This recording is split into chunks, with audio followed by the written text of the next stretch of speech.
शारीरिक शिक्षा कक्षा 8 अध्याय शरीर के तंत्र। सबसे पहले आते हैं बहुविकल्पीय प्रश्न।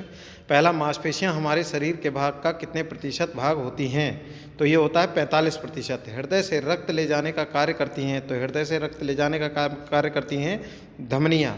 प्रत्येक जीवधारी वातावरण से सांस लेते हैं, तो वातावरण से ऑक्सीजन की द्वारा सांस लेते हैं। और फिर है आपका श्वास नाल का व्यास होता है, तो वो होता है 2.5 सेंटीमीटर। फेफड़ों में शुद्ध वायु को नाक द्वारा ग्रहण करना कहलाता है निःश्वसन। अब आते हैं आपके अति लघु।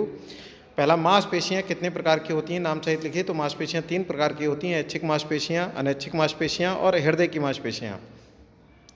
दूसरा प्रश्न है, हमारे शरीर में रक्त की किसी एक विशेष भूमिका को लिखिए। तो उत्तर है, रक्त हार्मोन्स, विटामिन तथा अन्य रासायनिक तत्वों को उनकी आवश्यकता वाले स्थानों पर ले जाता है। तीसरा प्रश्न है, मांसपेशियां किसकी सहायता से अस्थियों से जुड़ी रहती हैं? तो मांसपेशियां टेंडन्स की सहायता से अस्थियों से जुड़ी रहती हैं। अगला प्रश्न है, श्वसन तंत्र के किसी एक कार्य को लिखिए। तो उत्तर है, श्वसन तंत्र अम्ल व क्षार में संतुलन बनाता है। अब आते हैं आपके लघुत्तरीय।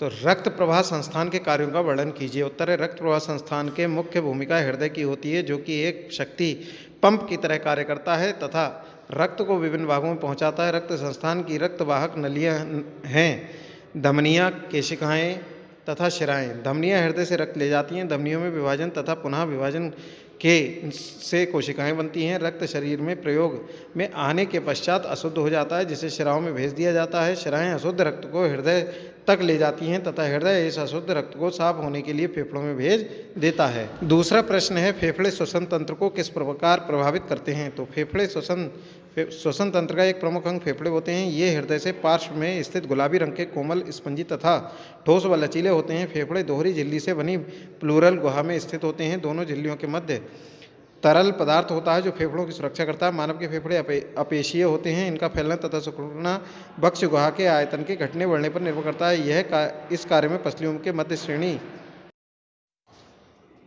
मध्य पेशियां तथा डायफ्राम सहायक होते हैं। फेफड़ों द्वारा श्वसन प्रक्रिया को पल्मोनरी श्वसन कहते हैं। श्वसन क्रिया क्या है, समझाइए। तो श्वसन क्रिया वायुमंडल से फेफड़ों द्वारा शुद्ध वायु को ग्रहण करना तथा अशुद्ध वायु को बाहर निकालना श्वसन क्रिया कहलाता है। ये सर्वविदित तथ्य है कि हम भोजन के बिना कुछ दिनों तक तथा जल के बिना कुछ घंटों तक जीवित रह सकते हैं, परंतु वायु के बिना क्षण भर भी जीवित रहना असंभव है। श्वसन में मुख्यतः 2 क्रियाएं होती हैं।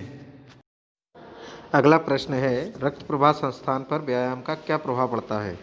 उत्तर है, व्यायाम के समय अधिक शक्ति की आवश्यकता को पूरा करने के लिए ऑक्सीजन तथा पौष्टिक पदार्थों की बढ़ी हुई मांग को पूरा करने हेतु व्यायाम करने वाले भागों में रक्त की पूरी मात्रा को बढ़ाना पड़ता है।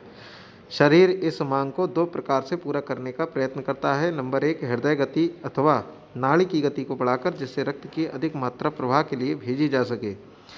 दूसरा, ऐसे स्थानों में जहां रक्त की आवश्यकता कम हो अथवा टाली जा सके, कार्यरत मांसपेशियों को, जिन्हें ऑक्सीजन की आवश्यकता होती है, भेजना।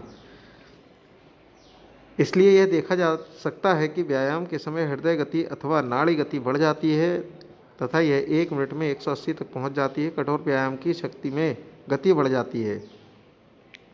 इसके अतिरिक्त मांसपेशियों में होने वाले रासायनिक परिवर्तनों के कारण कुछ त्याज्य पदार्थ रक्त में छोड़ दिए जाते हैं। रक्त इन त्याज्य पदार्थों को शरीर से बाहर ले जाने हेतु फेफड़ों तथा गुर्दों आदि तक पहुंचा देता है। व्यायाम की गति तेज होने के कारण शरीर का तापमान भी बढ़ जाता है।